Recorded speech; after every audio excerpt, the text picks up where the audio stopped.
এখন মুসলমানের ঘরে ঘরে নাস্তিক তৈরি হয়ে গেছে, মুসলমানের ঘরে ঘরে মুনাফিক তৈরি হয়ে গেছে, মুসলমানের ঘরে ঘরে বেঈমান তৈরি হয়ে গেছে। বাবা মুসলমান পাক্কা নামাজি হাজী সাহেব, ছেলে কাফের হয়ে গেছে। কয়েকদিন আগে এই এক্সপ্রেসওয়ে দিয়ে যাচ্ছি, আমার যেটুকু মনে পড়ে, এক মাওলানা সাহেব ফোন করেছেন। তাদের ফ্যামিলির একজন পড়াশোনা করেছে, কানাডা গিয়েছে, অমুক দেশে হচ্ছে, অমুক দেশে গিয়ে এখন আল্লাহকে বিশ্বাস করে না, অথচ ইসলামিক ফ্যামিলি, পড়াশোনা এই লাইনে এত বেশি হয়েছে যে এখন আল্লাহ মানে না, বেলাইনে হয়েছে। এটা আমাদের সমাজের বর্তমান বাস্তব অবস্থা। আল্লাহ এই জন্য বলেছেন সুম্মাজদাদু কুফরা, আগে ইমান আনতো আবার কাফের হয়ে যেত, আবার ইমান আনতো আবার কাফের হয়ে যেত। কিন্তু এখনকার অবস্থা ভয়াবহ, এখন সে কুফরটাকেই কন্টিনিউ করছে। কোরআনে হাকিমের কথা হলে বলে হুজুর এই ওয়াজ করার দরকার নাই, নামাজে তার বিরক্তি, ওয়াজে বিরক্তি, মাহফিলে বিরক্তি, তাফসিরে বিরক্তি, আল্লাহর আইনে বিরক্তি, রাসূলুল্লাহর সুন্নাতে সে বিরক্তি। সুম্মাজদাদু কুফরা, আপনার আমার ঘরে কাফের জন্মেছে মুসলিম হয়ে কাফের হয়ে গেছে, মুনাফিক হয়ে গেছে। লাম ইয়াকুনিল্লাহু লিয়াগফিরা লাহুম ওয়ালা লিয়াহদিয়াহুম সাবিলা, আল্লাহ বলেছেন এদেরকে আল্লাহ কখনো ক্ষমা করবেন না, কখনো ক্ষমা করবেন না। এটা আল্লাহর স্পষ্ট ঘোষণা। মানুষ ইমানকে সব থেকে কম মূল্যের মনে করে কাফের হয়ে যায়। প্রথম আয়াতে, আমার তিলাওয়াতকৃত প্রথম আয়াতে আল্লাহ তাআলা বলেছেন আমিনু বিল্লাহি ওয়া রাসূলি, আল্লাহ এবং তার রাসূলের উপর ঈমান আনতে, আখিরাতের উপর ঈমান আনতে, সমস্ত কিতাবের উপর ঈমান আনতে, ফেরেশতাদের উপর ঈমান আনতে, সমস্ত নবীদের উপর ঈমান আনতে। এর একটাকে যদি কেউ অস্বীকার করে সে মুমিন না। ঈমানকে ক্লিয়ার করে। আমাদের মাঝে এখন বহু আধুনিক মনা ভাইরা আছে, বোনরা আছে, যারা পরকালকে বিশ্বাসী করেন। খুব দায়িত্ব নিয়ে বলতেছে, পরকালকে বিশ্বাসী করে না। কয়েকদিন আগে একটা জেনারেল গ্রুপে চ্যাট হচ্ছে, তো আমি সব দেখতেছি, ওখানে আমি অ্যাড আছি।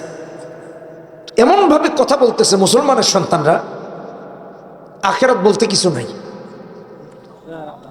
আমি বললাম আখিরাত কি তাহলে তোমরা কেউ বিশ্বাস করো না?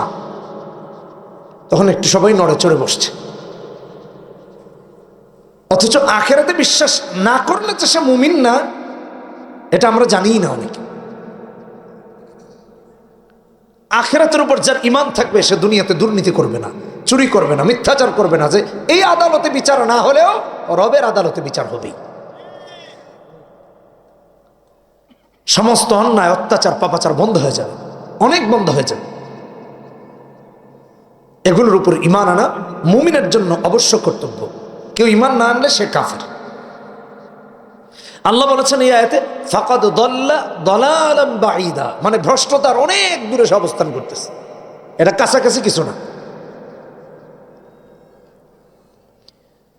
এরপরের আয়াতে আল্লাহ তাআলা আমাদের ঘরের চিত্র, সমাজের চিত্র, রাষ্ট্রের চিত্র তুলে ধরেছেন। আমানু সুম্মা কাফারু সুম্মা আমানু সুম্মা কাফারু।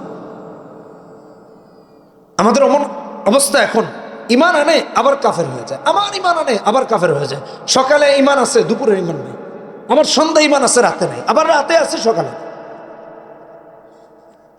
চূড়ান্ত পরিণতি কি?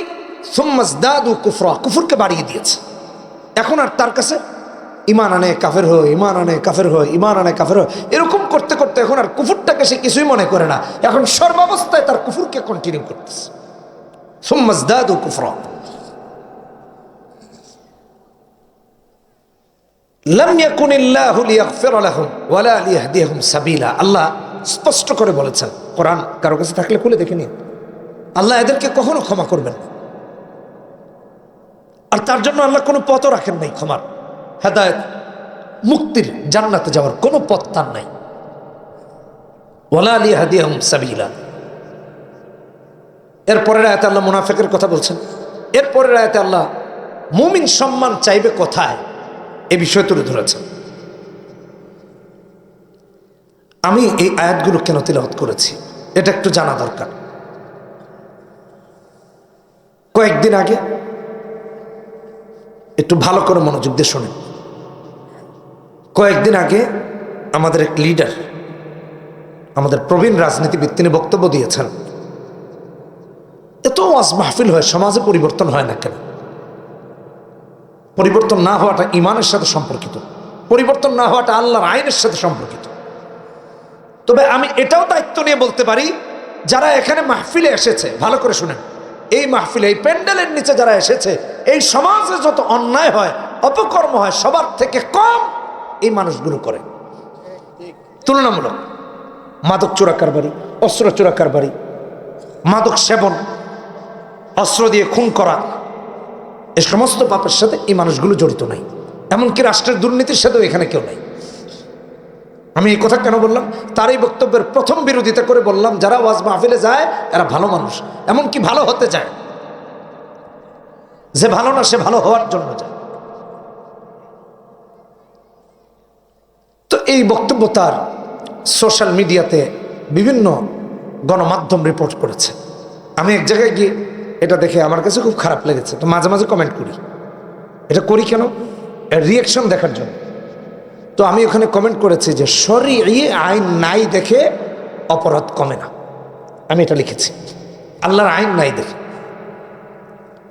তো ওখানে অনেকে লিখেছে সৌদি আরবের মতো আইন করলে তো এদেশে হাত থাকবে না কারো, মানে চুরি করবে হাত থাকবে না।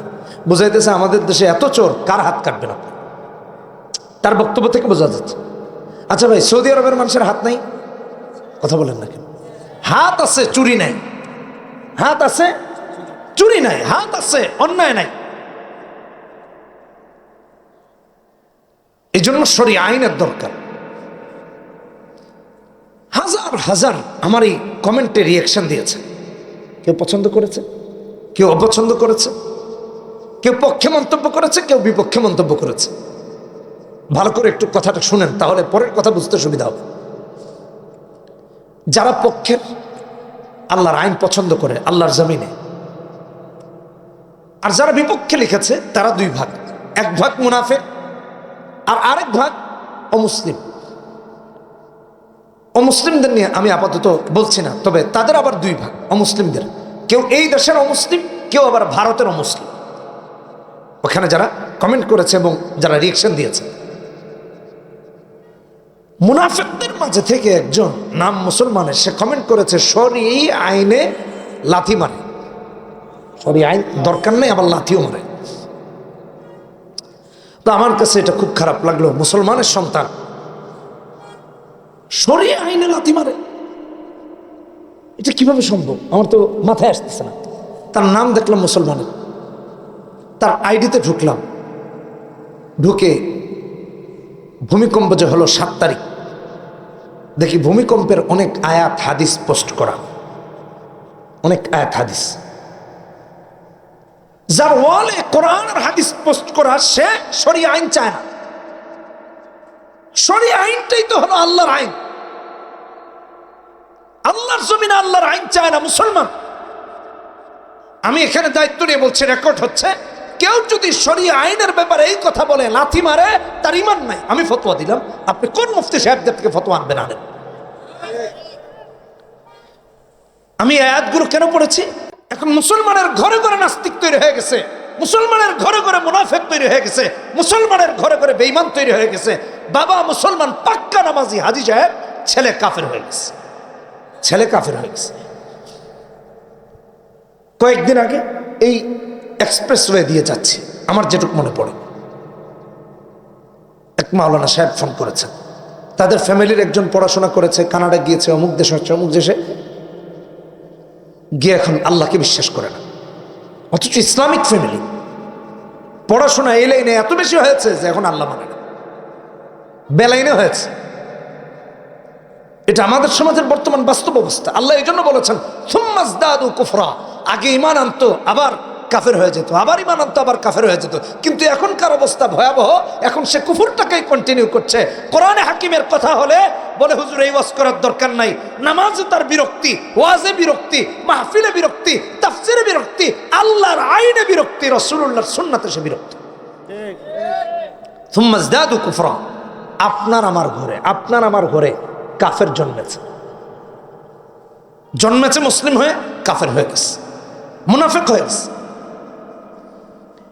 লাম ইয়াকুনিল্লাহু লিয়াগফিরা লাহুম ওয়ালা লিয়াহদিয়াহুম সাবিলা। আল্লাহ বলেছেন এদেরকে আল্লাহ কখনো ক্ষমা করবেন না, কখনো ক্ষমা করবেন না।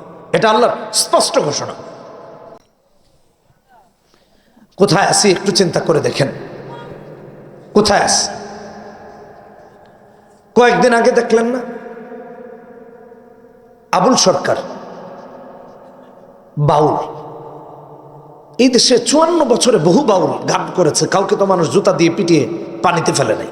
ফেলেছে? কথা ভালো করে বুঝে বলেন, ফেলেছে? ফেলে নাই। তাহলে এটা করলো কেন? সে আল্লাহর শানে বেয়াদবি করেছে, আল্লাহর সাথে বেয়াদবি করেছে। আল্লাহর নাকি গোয়া মাথা নাই এই শব্দ বলেছে, আল্লাহর হোগা মাথা নাই এসব শব্দ ব্যবহার করেছে আল্লাহর সামনে। সূরা নাসের বিকৃতি করেছে, কুল আউযু বিরাব্বিন নাস মালিকিন নাস, মানে আল্লাহ নাকি নাচতে বলছেন। ভালো করে শোনেন, তার এক বক্তব্যে সে বলতেছে পীর সাহেবদের যেমন অনেক মুরিদ থাকে, তো আল্লাহ এমন অনেকজন থাকলে অসুবিধা নেই, মানে আল্লাহর কোনো অসুবিধা হবে না। সারা বাংলাদেশের মানুষ দুই ভাগে বিভক্ত হয়েছে, এক ভাগ এই বাউলের বিপক্ষে, এই বাউলের বিপক্ষে, আর আরেক ভাগ তার পক্ষে। আমি কেন এই আয়াত তেলাওয়াত করলাম আর কেন এর আলোচনা করতেছি এটা বুঝাইতেছি। যারা বাউলের পক্ষে, আল্লাহর বিরুদ্ধাচরণ শোনার পরেও, আল্লাহকে অপমান করার পরেও, ইসলামকে অপমান করার পরেও যার পক্ষ অবলম্বন করেছে তাদেরও ঈমান নাই। কোরআনে কারীম খুলে দেখেন, আল্লাহ রাব্বুল ইজ্জত ওয়াল জালাল সূরা আনফালে 13 নম্বর আয়াতে বলেছেন, ওয়া মান ইউশাকিকিল্লাহ ওয়া রাসূলাহু ফাইন্নাল্লাহা শাদীদুল ইকাব। সূরা তাওবায় আমার আল্লাহ রাব্বুল আলামিন 63 নম্বর আয়াতে বলেছেন, ওয়া মান ইউহাদিদিল্লাহ ওয়া রাসূলাহু ফাআন্না লাহু নার জাহান্নাম। আমার আল্লাহ সূরা আহজাবে 57 নম্বর আয়াতে বলেছেন, ভালো করে শুনে রাখেন, ইউযুনাল্লাহ ওয়া রাসূলাহু লাআনাহুমুল্লাহু ফিদ দুনিয়া ওয়াল আখিরা। আমার আল্লাহ সূরা বাকারাতে বলেছেন 217 নম্বর আয়াত, ওয়া মান ইয়ারতাদিদ মিনকুম আন দীনিহি ফায়ামুত ওয়া হুয়া কাফির। যে ব্যক্তি বাউল আবুল সরকারের মতো আল্লাহর ইজ্জতে আঘাত করে, কোরআনের অপব্যাখ্যা করে, তার তো ইসলাম থাকার প্রশ্নই আসে না। যারা তার পক্ষ অবলম্বন করে এরাও মুরতাদ হয়ে গেছে, বেঈমান হয়ে গেছে, ইসলাম থেকে খারিজ হয়ে গেছে। তাকবীর! ইসলামের শত্রুরা, ইসলামের শত্রুরা, নারায়ে তাকবীর! আমি এই কথাগুলো কেন বললাম? পক্ষ বিপক্ষ, ইমানের পক্ষে, কুফরের পক্ষে। কুফরের পক্ষে চলে যাচ্ছে মুসলমানের সন্তান, মুসলমানের সন্তান। একজন বসে দেখেন, কারণ চেয়ারটা খালি রাখা, এটা আপনাদেরকে প্রথমত একটা বাজে জিনিস দেখানো, দ্বিতীয়ত রেকর্ড হচ্ছে। কেউ চলে গেলে একজন বসে যাবেন, অসুবিধা নেই উপস্থিতদের মাঝে। তাহলে যে কথা বললাম কেন, যে আমাদের ঘরে এখন কাফের হচ্ছে। বাবা মুসলমান, ছেলে কাফের হয়ে গেছে। বাবা মুসলমান, ছেলে মুরতাদ হয়ে গেছে। সুম্মা আমানু সুম্মা কাফারু সুম্মা ইজদাদু কুফরা। আল্লাহ এটা 1450 বছর আগে বলছে। কি চিন্তা করে দেখেন তো, ঘরের কথা বলতেছি না, ঘরের কথা বলতেছি। বাবা জানেই না তার ছেলে কাফের হয়ে গেছে, বাবা জানেই না তার ছেলে ইসলাম পছন্দ করে না, বাবা জানেই না তার ছেলে নাস্তিক হয়ে গেছে। আল্লাহ এদেরকে কখনো ক্ষমা করবেন না, কখনো ক্ষমা করবেন না। আল্লাহ সুস্পষ্ট উল্লেখ করেছেন, বাবারা একটু নিজেকে পরিশুদ্ধ করেন, সন্তানকে পরিশুদ্ধ করেন, নয়তো আপনার সন্তান জাহান্নামী হবে, আর জাহান্নামের কারণ আপনি হবেন।